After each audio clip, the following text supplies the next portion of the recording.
Hello friend, today I am going to talk about the pleural effusion. Pleural effusion refers to the accumulation of fluid in pleural cavity. The fluid may be transudative or exudative. There is some difference between transudative effusion and exudative effusion. In a transudative effusion, the protein will be less than 3 gram per deciliter, and in exudative effusion, the protein will be more than 3 gram per deciliter. And transudative effusion, the LDH activity will be less than 200 international units per liter.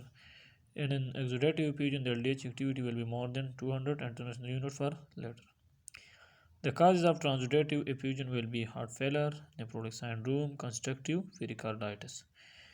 And in the cause of exudative effusion is bacterial pneumonia, TB, and malignancy.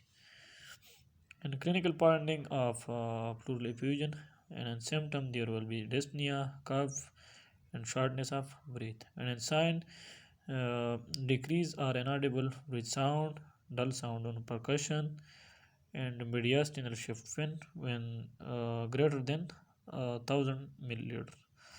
And in diagnosis there will be chest X-ray for pleural effusion, and in pleural fluid aspiration and pleural biopsy. And the treatment for pleural effusion will be treat the underlying condition, give antibiotics for underlying bacterial causes, anti-TB drugs for tuberculosis effusion, and for large effusion, chest tube drainage. And there is some terminologies and pleural effusion. The first one is empyema. Empyema means pus in pleural space. And subcutaneous emphysema. Subcutaneous emphysema means ear trapped under the skin.